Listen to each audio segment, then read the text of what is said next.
Subscribe to our YouTube channel and don't forget to press the bell icon to get all the latest updates. नमस्कार, आप देख रहे हैं mojo story. मैं हूं मदन लाल। यूक्रेन में भारत से 20,000 स्टूडेंट जाके वहां पर MBBS करते हैं और वहां पे कहा जाता है कि जो एजुकेशन है वहां पे थोड़ा पैसे कम लगता है, इसलिए भारत से जिसका रहता है दिल में कि मैं MBBS करूं, तो माँ बाप पैसे खर्च करके रूस भेज देते हैं, चले जाते हैं यूक्रेन भेज देते हैं कि जाओ बेटा तुम्हारा तमन्ना पूरा होगा और MBBS करो। मगर यूक्रेन में बहुत आज के डेट में बहुत बुरा हाल है। वहाँ पे रसिया वार कर रहा है और कहा जा रहा है कि वहाँ पे अब बच्चों के पास पैसा नहीं है, ATM बंद हो गया। हमारे साथ एक हैं जो कि बनारस के रहने वाले हैं। सर क्या नाम है सर आपका? SP सिंह मेरा नाम है, सुरेंद्र पाल सिंह है, बनारस से बिलोंग करती है। मेरी बेटी अमृतांजलि सिंह है जो कि हमारे प्राइम मिनिस्टर श्री मोदी जी का संसदीय क्षेत्र भी है। हमारी बेटी के साथ 11 बच्चे एक साथ हैं जो कि अभी बहुत कठिनाई में हैं। और 24 तारीख तक ऑफलाइन क्लास थी नेशनल खारकिन मेडिकल यूनिवर्सिटी जो कि गवर्नमेंट यूनिवर्सिटी है। उन्होंने ये कहा कि हमारे यहाँ कोई ऐसा अटैक नहीं है और बिल्कुल शांतिप्रिय इलाका है। लेकिन अचानक 24 तारीख की शाम में सुबह देखा कि बम पटक रहे हैं। हमारे बच्चे छोटे छोटे देखा तो बहुत बड़ी डिस्ट्रॉय वहाँ पर हुआ है। और साथ में बच्चों के पास इस समय हॉस्टल भी खाली करा दिया गया है क्योंकि बच्चों के अनसेफ था, वहाँ पर अटैक हो रहा था रशिया का। और इस केस में बच्चे भी बैंकर में छुपे हैं कल से, जिसके खाने और पानी की बड़ी प्रॉब्लम हो रही है। आपकी बेटी से बात हुआ है? हमारी बेटी से बात हुआ है। क्या बोली बेटी? बेटी बोली पापा इधर बड़ी दिक्कत हो रही है क्योंकि पानी की सप्लाई काट दी गई, पानी के लिए कोई अरेंजमेंट नहीं है, पानी बड़ा दिक्कत था। एक टैंक थे उनके पास, वही अभी रह रहे हैं। हमारी गवर्नमेंट ऑफ इंडिया से भी रिक्वेस्ट है कि खारकिन नेशनल मेडिकल यूनिवर्सिटी बच्चों को निकाला जाए। अच्छा, बेटी से बात हुआ, उसने कुछ बोली कि कितने दिन का खाने पीने का हमने सामान रख लिया है? बेटी ने खाने पीने का सामान इनके पास सिर्फ 4-5 दिन का सामान रखा है क्योंकि उन्होंने जो इमरजेंसी में लिया है वो भी इतना कॉस्टली और इतना अवेलेबल ही नहीं है एक तरह से कि खाना। क्योंकि रोड पे जो है रशियन टैंक घूम रहे हैं, सब पूरी सप्लाई काट दी गई है। और पुलिस ने क्या वहाँ पे क्या बोली? वहाँ का जो है पुलिस नहीं, एडमिनिस्ट्रेशन सायरन बजा रहा है कि आप बैंकर में छुप जाइए क्योंकि एयर अटैक होने वाला था। उस समय बेबी बच्चे बैंकर में ही हैं। जो हमारे साथ बच्चे हैं मेरी बेटी के साथ, जो 11 बच्चे एक साथी हैं जो कि करनाल से भी हैं, कुलछत्तर से भी है, गाजियाबाद दिल्ली से भी हैं, नोएडा से भी हैं बच्चे।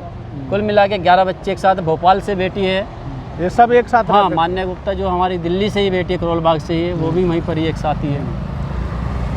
हमारी गवर्नमेंट ऑफ इंडिया से भी रिक्वेस्ट है और गवर्नमेंट ऑफ रशिया से भी रिक्वेस्ट है कि हमारे बच्चों को सकुशल वापस इंडिया बुलाया जाए क्योंकि खारकिन नेशनल मेडिकल यूनिवर्सिटी जो खारकिव में है वो रशिया के बॉर्डर पे है, जो कि पूरा रशिया ने कैप्चर कर रखा है। रशिया की नेशनल मेडिकल यूनिवर्सिटी पे वहाँ पर पूरे उसके अंडर में ही है। और अच्छा, एक बात बताइए, आप एम्बेसी के बाहर आज क्या करने आए?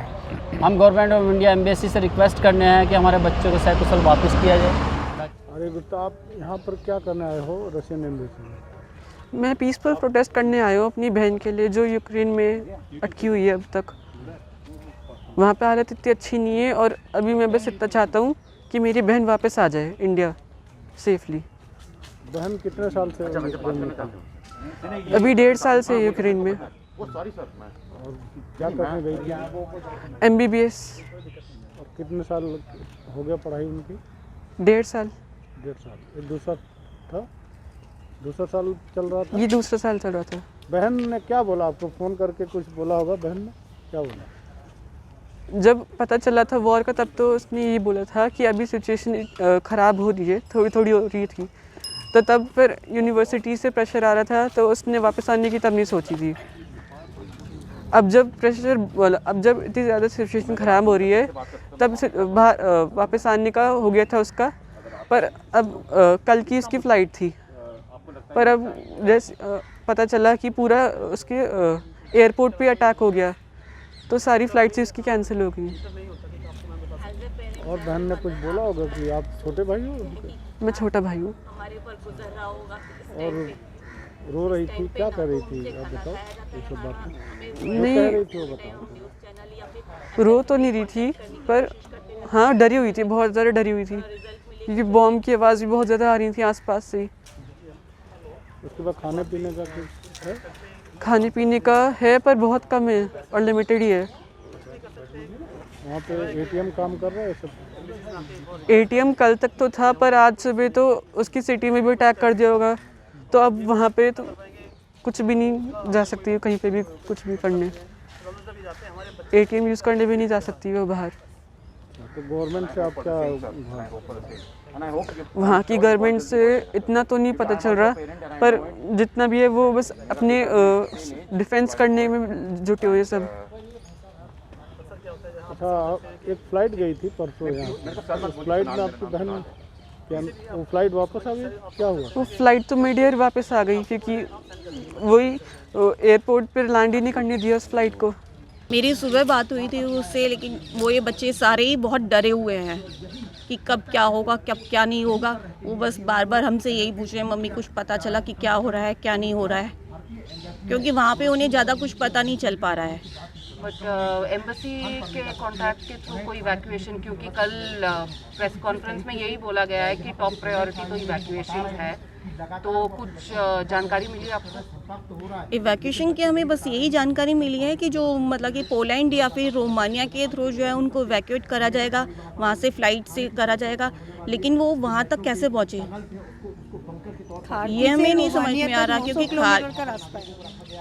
बहुत लंबा रास्ता है और जो रास्ते की जो हालात हैं जो लगातार जो चल रहा है, तो उस हालात में तो उनका बंकर से बाहर निकलना ही पॉसिबल नहीं है। बेटी से आपका रोज बात होता है? मॉर्निंग में बात हुई है सर। हाँ, अभी तो बात हो जाता है मेरा बेटी से। और वो अब उसकी ये हालत है, देखिए। ये आप जो अभी लाइव चल रहा है? हाँ, ये लाइव चल रहा है सर, वहाँ पे अंडर मेट्रो में है ये। तो क्या बातचीत हुई उनसे? बातचीत ये हुई है, ना उनको खाना मिल रहा है, ना कुछ पानी मिल रहा है, कुछ भी नहीं, और उनकी बैटरी भी ख़त्म हो रही है। वहाँ पे सारे संसाधन ख़त्म कर दिए गए, ना बिजली आ रही है, ना कुछ। पावर प्लांट भी डिस्ट्रॉय कर दिए गए हैं। ये कीव में फंसे हुए हैं।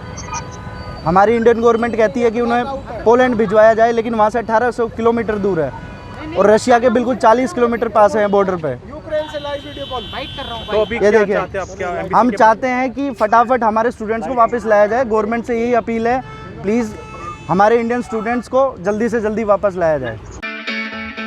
It's great to see you here. Thank you for watching our work.